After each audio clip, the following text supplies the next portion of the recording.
CMA phone on এই ফোনটা নিয়ে বিগত কয়েক মাস ধরে অনেক বেশি হাইপ চলছে বাংলাদেশ সহ পৃথিবীর আরো অনেক দেশে এবং অলরেডি এর ফুল রিভিউ আপনারা দেখে ফেলেছেন। কিন্তু আজকে আমরা এই ফোনটার রিয়েল রিভিউ দিতে চলেছি আপনাদের সামনে, কারণ আমরা বিগত এক মাস ধরে এই ফোনটা ব্যবহার করছি এবং বিভিন্ন প্যারামিটারে আমরা এটাকে টেস্টিং করে ফেলেছি ভাই। সুতরাং স্ট্রেট ফরওয়ার্ড আপনাদের সঙ্গে আলাপ হবে আজকে এই ফোনের কি কি ভালো দিক রয়েছে, কি কি খারাপ দিক রয়েছে ইত্যাদি ইত্যাদি। সো সবাইকে ওয়েলকাম করছি সিএমএ ফোন অনের রিয়েল রিভিউতে। দেখছেন আপনাদের ভালোবাসার channel Tech to the Point. Let's start.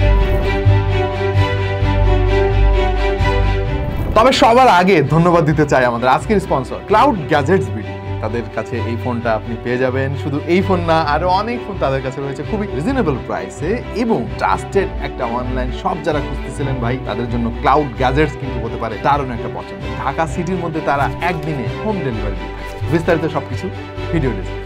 এই ফোনটার মোট দুইটা ভেরিয়েন্ট মার্কেটে অ্যাভেলেবেল। আমাদেরটা 6128-এর 8128-এর একটা ভেরিয়েন্টও মার্কেটে আছে এবং দাম বলাটা খুবই ডিফিকাল্ট ভাই, কারণ দাম মাঝে মাঝে চেঞ্জ হয়। সো একটা আইডিয়া দিই আপনাদেরকে, 25 থেকে 26,000 টাকার আশেপাশে 6128 ভেরিয়েন্টটা আপনি মার্কেটে পেয়ে যাবেন। এবং ইন্টারন্যাশনাল কন্টেন্ট ক্রিয়েটরদের ভিডিও দেখে মনে হলো যে এই ফোনটা মানে পৃথিবীর সেরা একটা ফোন ভাই, এর কোনো দোষ নাই এবং এর কোনো খুঁতও নাই।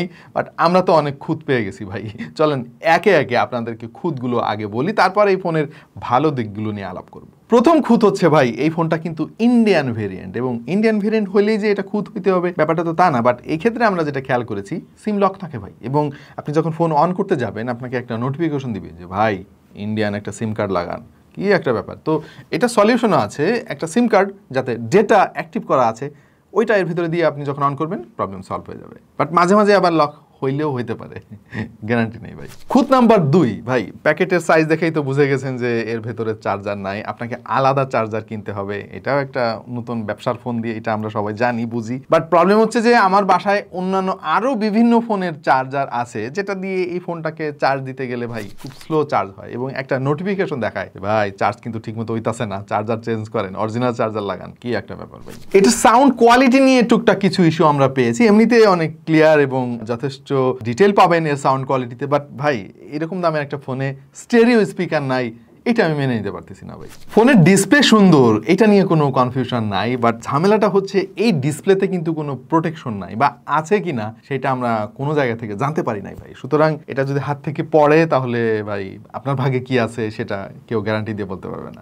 পাশাপাশি যেহেতু একটা অ্যামোলেড ডিসপ্লে এবং এখানে গ্রিন লাইনের কিন্তু বেশ ভালো একটা সম্ভাবনা আছে, সুতরাং যত বেশি সুন্দর ডিসপ্লে তত বেশি রিস্ক। এইটার থেকে ভাই উত্তরণের কোনো উপায় নাই, কারণ বাংলাদেশে আপনি এই ফোনটা অফিসিয়ালি পাচ্ছেন না। আনঅফিসিয়াল ফোন কিনতে হবে আল্লাহর নাম নিয়ে, আর কি যা আছে কপালে।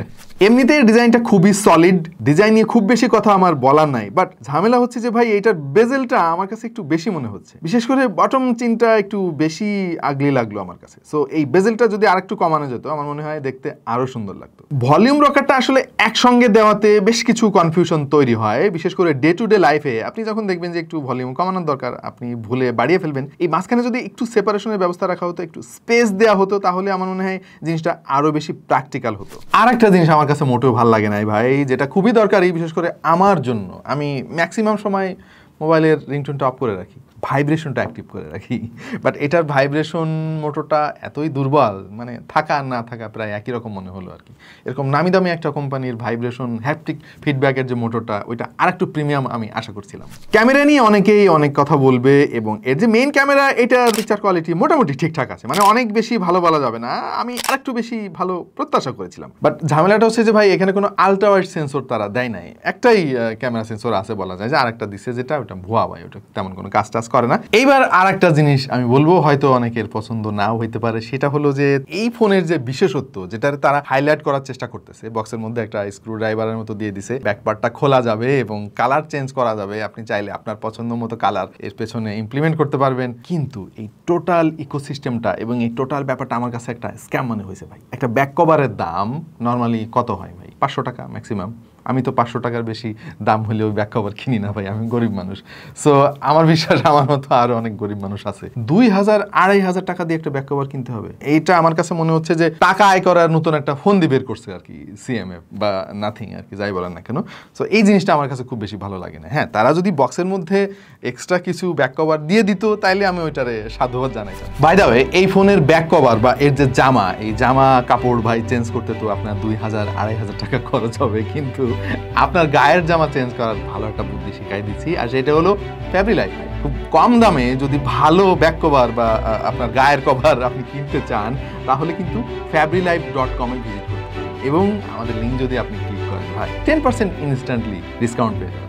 এনিও চলেন আমরা এই ফোনটার ভালো কিছু দিক এবার শুনে আসি। প্রথমত, this is fresh, this is unique, this is something new. এই ফোনটার সাথে অন্য কোনো ফোনের মিল নাই, ইভেন নাথিং ফোনেরও কিন্তু নাই। আপনার হাতে এই ফোনটা থাকলে অনেকে জিজ্ঞেস করবে যে ভাই এটা তো দারুণ দেখতে, কোন কোম্পানির ফোন এটা?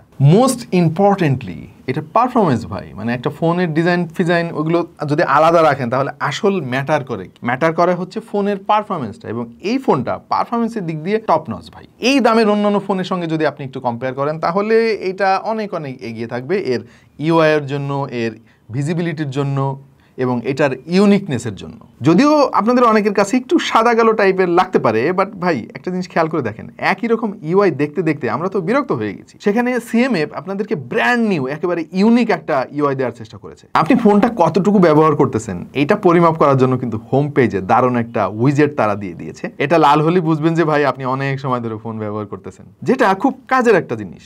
মোস্ট ইম্পর্টেন্টলি মানে হেভি ইউসেজের পরেও কিন্তু এই ফোনটা হিট হচ্ছিল না। কেন হচ্ছিল না আমি ঠিক জানি না, এর যে মেকানিজম আছে ডেফিনেটলি কম হিট প্রডিউস করে, সেভাবে এটা তৈরি করা হয়েছে। ভাই ভাল লাগছে এই জিনিসটা আমার কাছে। 2 বছরের ওএস আপডেট পেয়ে যাবেন, সেই সঙ্গে রয়েছে 3 বছরের সিকিউরিটি আপডেট, যেটা বেশ ভালো একটা ব্যাপার। আর একটা পজিটিভ দিক রয়েছে এই ফোনের, আর সেটা হচ্ছে ভাই এর battery backup. This is insane. মানে 5000 mAh এর ব্যাটারি তো আমরা এর আগে অনেক ফোনে দেখেছি, কিন্তু ওইগুলোর চাইতে প্রায় ডবলের মতো ব্যাটারি ব্যাকআপ এতে পাবেন আপনি। এবং যারা ফোন চার্জ দেওয়া নিয়ে অনেক বেশি প্যারা খান, আপনি সকালবেলা বাসা থেকে বের হয়ে যান, সারাদিন ব্যস্ত থাকেন, সন্ধ্যায় বাসায় ফেরেন বা রাতে বাসায় ফেরেন, বাসায় আসার আগে দেখেন ফোনের চার্জ শেষ হয়ে গেছে, তাদের জন্য সুখবর ভাই, ব্যাটারি নিয়ে আর কোনো প্যারা নাই, সিএমএফ ফোন অনটা কিনে নিয়ে বাসায় চলে যান। ভাই পারফরমেন্সের দিক দিয়ে এই ফোনটা কিন্তু সব দিক দিয়ে সেরা মনে হয়েছে আমাদের কাছে। এর যে মাল্টিটাস্কিং পারফরমেন্স আমরা দেখলাম, আউটস্ট্যান্ডিং লাগলো আমাদের testing A. Considering the price, RAM management যথেষ্ট স্যাটিসফ্যাক্টরি। আমরা টুকটাক গেমিংও ট্রাই করলাম এবং এটার পারফরমেন্স কিন্তু যথেষ্ট ভালো ছিল আপনি যদি দামটা মাথায় রাখেন। তবে আপনারা যদি হেভি গেমার হয়ে থাকেন তাহলে এই ফোনটা হয়তো আপনাকে আমি কনফিডেন্সের সঙ্গে রিকমেন্ড করতে পারবো না। আলট্রা ওয়াইড সেন্সরটা না দেখে মনটা একটু খারাপ হয়ে গিয়েছিল, কিন্তু এর সোনির সেন্সরের ছবি দেখে অনেক ভালো লাগছে ভাই। মানে অনেক বেশি খুশি হয়ে যাওয়ার মতো তেমন কিছু না, কিন্তু ইটস ওকে। কালারগুলো এক্সট্রা স্যাচুরেটেড করে ফেলে না, এর ফলে অনেক ন্যাচারাল লাগে দেখতে।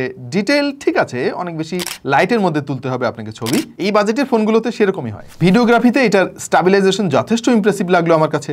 60 fps এ আপনি রেকর্ডও করতে পারবেন 1080p রেজুলেশনে, 4K তে 30 fps এ আপনি রেকর্ড করতে পারবেন। বাট অ্যাটলিস্ট ভাই 4K দিছে তারা, 4K রেকর্ডটা দিছে, এটাই একটা বড় ব্যাপার। সো অনেক বেশি আলাপ আমরা করে ফেলেছি এবং আমরা চেষ্টা করেছি একদম মানে যে ব্যাপারগুলো ম্যাটার করে সেই সুবিধা এবং অসুবিধাগুলো নিয়ে আপনাদের সঙ্গে আলাপ করতে। আপনার দৃষ্টিতে এই ফোনের সবচাইতে বড় সুবিধা এবং সবচাইতে বড় অসুবিধা কোনটা একটু কমেন্ট সেকশনে আমাদেরকে জানিয়ে দিন। এখন আমাকে যদি কেউ জিজ্ঞেস করেন যে ভাই এই ফোনটাকে কিনবো হেড আগন আগে, এত কথা বুঝি না, তাহলে আমি বলবো যে ভাই কেনেন, কিন্তু এর কাছ থেকে অনেক বেশি কিছু এক্সপেক্ট করেন না ভাই, যেহেতু একটা আনঅফিসিয়াল ফোন, অনেক ক্যাচাল সামনে হইতে পারে, এই জিনিসটা মাথায় রেখে আপনাকে এই ফোনটা পারচেস করতে হবে। বাট আমাদের যে আধুনিক জেনজি ভাই ব্রাদাররা আছেন ভাই, তারা এইসব ছোটখাটো ক্যাচালের পরও করেন না। তাদের দরকার একটা ইউনিক ফোন, যে ফোনটা ভালো পারফর্ম করবে, ডিসেন্ট ছবি তুলবে, ব্যাটারি ব্যাকআপ পাওয়া যাবে সেই, কারণ তারা হেভি ইউজার।